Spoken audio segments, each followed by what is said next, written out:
हाँ जी, नमस्कार भाई सभी को। कैसे हो सारे? उम्मीद है सब स्वस्थ होगे, मस्त होगे। तैयारी चल रही होगी भी अच्छे से।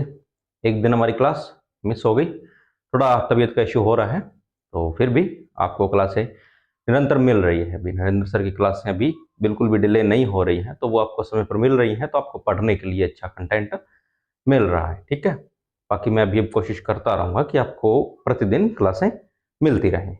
चलो, बातें ना करके सीधे टॉपिक पे आते हैं। तो आज हम शब्द विचार का तीसरा पार्ट करेंगे, जिसमें हमने उत्पत्ति के आधार पर शब्दों के 4 प्रकार पढ़े थे: तत्सम, तद्भव, देशज और विदेशज। विदेशज के कुछ पढ़े थे कि कुछ देश रह गए थे जो, या कुछ भाषाएं रह गई थी जिनके जो शब्द हमने उठाए हैं। तो हमने वो आज कवर कर लिए, जिसमें चीनी, डच, जर्मनी, तिब्बती, रूसी, यूनानी, ये सब कवर कर लिए। उसके बाद संकर शब्द क्या होते हैं वो हमने इसमें किया है। उसके बाद रचना के आधार पर शब्द के कितने प्रकार होते हैं, उसमें जो 3 है, रूढ़, यौगिक और योग रूढ़, ये कवर करेंगे। ठीक है, तो एक बार आप इसका स्क्रीनशॉट लीजिए ताकि शुरू करते हैं बाद में।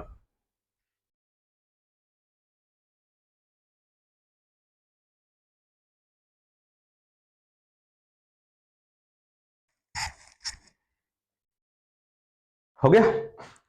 चलो, तो पिछली क्लास से अगर आपको जोड़ूं तो उत्पत्ति के आधार पर हमने 4 प्रकार पढ़े थे। तत्सम शब्द की जो मूल भाषा के शब्द होते हैं और हिंदी में हमने प्रयोग कर लिए। मूल भाषा कौन सी? तो संस्कृत भाषा। तद्भव कौन से होते हैं? तो वे शब्द जो हमने मूल भाषा से लेकर उनमें थोड़ा बहुत परिवर्तन करके हिंदी में प्रयोग कर लिया। उसके बाद देशज जो हमारे व्यवहारिक रूप से स्थानीय भाषाओं या हमारे देशी जो लोक बोलियां हैं उनसे हमने शब्दों का निर्माण किया। और उसके बाद है विदेशी जो हमने अन्य भाषाओं से, जिसमें हमारे अंग्रेजी है, अरबी है, फारसी है, पुर्तगाली है, फ्रांसीसी है और चीनी, डच, जर्मनी, तिब्बती, रूसी, यूनानी, बहुत सारी भाषाएं हैं जिनसे हमने शब्दों को उठाया और हमने हिंदी में प्रयोग किया। ठीक है, तो चलो ये देखते हैं। तो चीनी से हमने क्या लिया? अभी चीनी मतलब चाइना की जो भाषा है, चीन की जो भाषा है। ठीक है, तो वहां से हमने लिया है चाय, लीची, लॉकेट, लोकाट, तूफान। ठीक है, ध्यान रहे चाय पूछ सकता है, एक बहुत कॉमन होता है कौन सा? चाय शब्द। तो चाय हमने कहां से लिया है? तो चीन से लिया है। ठीक है, उसके बाद डच अगर पूछ ले, डच एक लैंग्वेज है, तो हमने डच जो शब्द है वो कहां से लिया? डच लैंग्वेज में जो शब्द है वो कौन कौन से लिए है? तो तुरूप, बम, चिड़िया, ड्रिल, ये शब्द हमने डच भाषा से लिए हैं। देखो प्रश्न बन सकता है, बहुत एक आसान सा प्रश्न बनेगा कि चिड़िया शब्द है जो किस भाषा का है। बहुत आसान है, और मैं 99% श्योर हूं कि उसमें जो पहला ऑप्शन आपको मिलेगा वो हिंदी मिलने वाला है। क्यों? क्योंकि हमने जो चिड़िया शब्द का प्रयोग किया है वो हिंदी के रूप में ही किया है। हमने जितनी बार भी प्रयोग किया उसको हिंदी के रूप में किया है, तो हम स्वाभाविक है कि वहां पर हिंदी टिक करके आएंगे। हमने कभी ये पढ़ा ही नहीं है कि यह किसी अन्य भाषा का शब्द है। ठीक है, तो कभी प्रश्न आ जाए तो यह क्या होगा? चिड़िया हमारा डच भाषा का शब्द है। उसके बाद जर्मनी से तो नाजी, नाजीवाद, किंडर या गार्टन, ये शब्द हमने जर्मनी से लिए हैं। तिब्बती भाषा से लिया तो लामा या ढांडी, यहाँ ये कौन से है? तिब्बती भाषा के हैं। आगे आते रूसी तो जार, सोवियत, रूबल, स्पुतनिक, बुजुर्ग और लूना, ये शब्द हमने रूसी से लिए हैं। यूनानी तो academy, atom, Atlas, telephone, Bible, ये हमने यूनान से लिए हैं। अब देखो मैं आपको आसान शब्द बताता हूं, जैसे चाय है, ठीक है, तूफान है, बम है, चिड़िया है। ठीक है, उसके बाद अगर मैं आऊं तो बुजुर्ग है, टेलीफोन है, ये शब्द थोड़े से देख लेना। या एटम है, एटलस है, एकेडमी हम इंग्लिश में कर सकते हैं, अंग्रेजी कर देंगे इसको। ये शब्द क्यों मैं आपको बोल रहा हूं कि ये हमें जो सामान्य शब्द होते हैं, जो हम आम जो हमारे बोलचाल होती है उसमें इन शब्दों का हम प्रयोग करते हैं, तो इन शब्दों को थोड़ा देख लेना। मैंने कल भी बोला था कि जो मैं बोर्ड पर शब्द लिख रहा हूं वो तो आपको आने ही चाहिए। मैं वही शब्द लिख रहा हूं जो हम आम जिंदगी में प्रयोग में लाते हैं। तो अगर इनसे प्रश्न बने तो ये गलत ना हो। ठीक है, तो ये तो आपको करने ही करने हैं। ठीक है, यहां तक हो गया? तो एक बार स्क्रीनशॉट ले लो जिन्होंने नहीं लिया।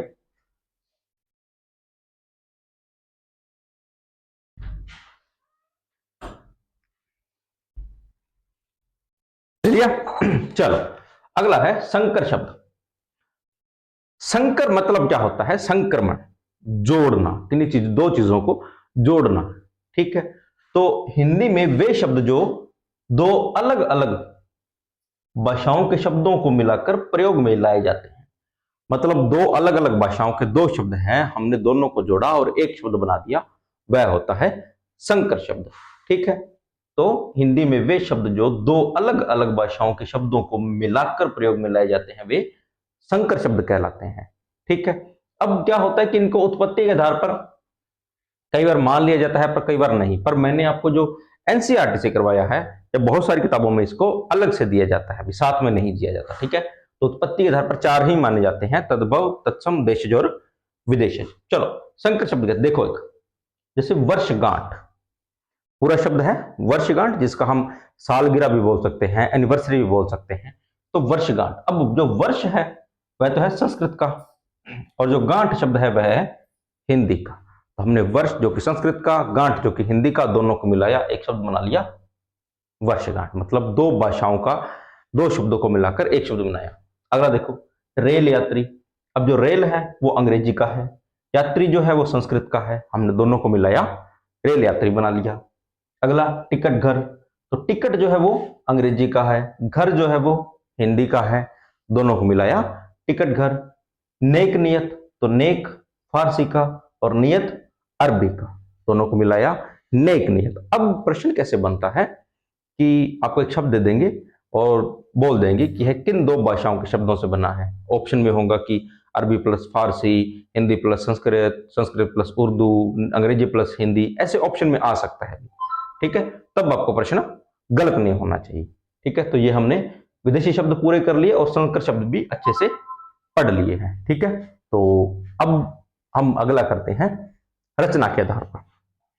चलो, रचना मतलब शब्द हमने शब्दों को कैसे बनाया है, शब्दों की बनावट क्या है, उसके आधार पर। तो नए शब्दों को बनाने की जो प्रक्रिया है उसे रचना या बनावट कहते हैं। ठीक है, नए शब्द बनाने की प्रक्रिया को क्या कहते हैं? रचना या बनावट। तो ये दोनों ही पूछ सकता है, रचना के आधार पर या बनावट के आधार पर। तो रचना या बनावट के आधार पर शब्दों के तीन प्रकार होते हैं।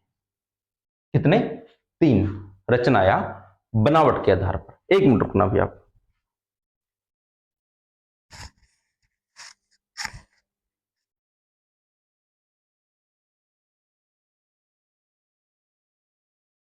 हाँ जी,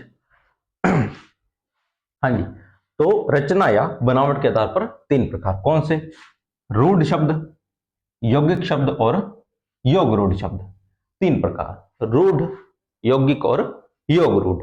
ठीक है, तो आज हम रूढ़ पढ़ते हैं कि रूढ़ शब्द क्या होते हैं। चलो, रूढ़ शब्द, पहले तो सामान्य सी परिभाषा कि वे शब्द जो किसी व्यक्ति, स्थान, प्राणी और वस्तु के लिए वर्षों से प्रयुक्त किए जाने के कारण किसी विशिष्ट अर्थ में प्रचलित हो गए हैं। कि किसी व्यक्ति, स्थान, प्राणी, वस्तु, इन सभी के लिए हमने एक शब्द है जो वर्षों से, मान लो ये पेन है, इसको मैं बोलता हूं पेन, तो वर्षों से यह पेन, या इसको हिंदी में बोलते तो कलम, इसी का इस्तेमाल किया जा रहा है। तो यह पक्का हो गया है, प्रचलित हो गया है कि यह कलम ही रहेगी। अगर मैं इसको बोलूं कि यह क्या है, तो बोर्ड, क्या है कि यह प्रचलित हो गया है। तो वे शब्द जो किसी व्यक्ति, स्थान, प्राणी, वस्तु के लिए वर्षों से प्रयुक्त होने के कारण किसी विशिष्ट अर्थ में प्रचलित हो गए हैं, वह रूढ़ शब्द कहलाते हैं। ठीक है, इनका अन्य कोई अर्थ नहीं होता। कलम है, इसका अन्य कोई अर्थ नहीं है कि कलम ही रहेगी। ठीक है, मतलब इनका अन्य अर्थ कोई नहीं होता, यह अपने अर्थ में रूढ़ हो चुके हैं, पक्के हो चुके हैं।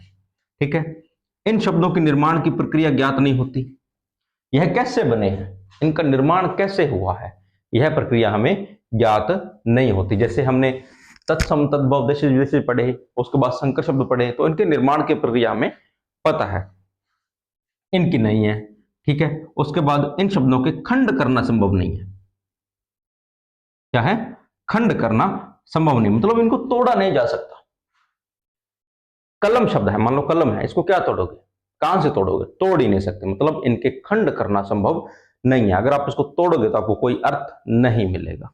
ठीक है, अब देखो उदाहरण के लिए, जैसे दूध, गाय, रोटी, दीपक, पेड़, पत्थर, देवता, आकाश, मेंढक, स्त्री, ये वे शब्द हैं जो अपने अर्थ में रूढ़ हो चुके हैं। ऐसे बहुत सारे शब्द हैं, भी हजारों शब्द होंगे, मैं सारे नहीं लिख सकता हूं, पर मैंने आपको हिंट दे दिया है एक, कि इनके निर्माण की प्रक्रिया पता नहीं होती, और एक, इनका खंड करना संभव नहीं होता, इनको हम तोड़ नहीं सकते।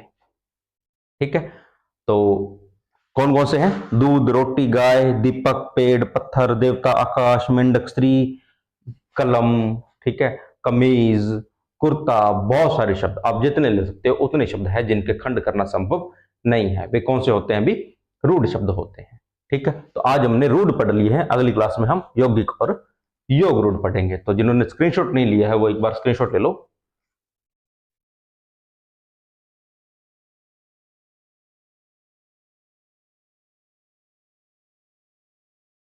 हो गया? चलो अभी आपको कक्षाएं मिल रही है, अभी मैं ज़्यादा लंबी क्लासें नहीं करूंगा, मैं नहीं चाहूंगा कि आपका टाइम खराब होता रहे, टाइम बहुत कीमती है, अभी आप टाइम मत गंवाना। हो सके तो जैसे एक 12-13 मिनट की 15 मिनट की क्लास है, उसको 2 बार देख दिया करो। 2 बार देखने से आप कुछ चीज़ें सुन लोगे तो आपको याद रह जाएगी, और साथ साथ में नोट्स बना लोगे तो और अच्छे से याद रह जाएगी। ठीक है, ऐसे ना हो कि 2x की स्पीड पे करके 12 मिनट की तो क्लास है, आप उसको 2x पे करके देख रहे हो, वो 6 मिनट में वो निकल गई बस कान में से, अब आपको समझ कुछ भी नहीं आया। वो तो करना मत। ठीक है, आराम से इस क्लास को आराम से देखो, समझ नहीं आता तो दूसरी बार देखो, फिर भी समझ नहीं आता तो आप कमेंट डाल दो, उसके बाद मैं आपको अगली क्लास में समझा दूंगा। ठीक है, तो यहां तक कर लेना भाई, बाकी मिलते हैं आपको अगली कक्षा में, तब तक के लिए धन्यवाद।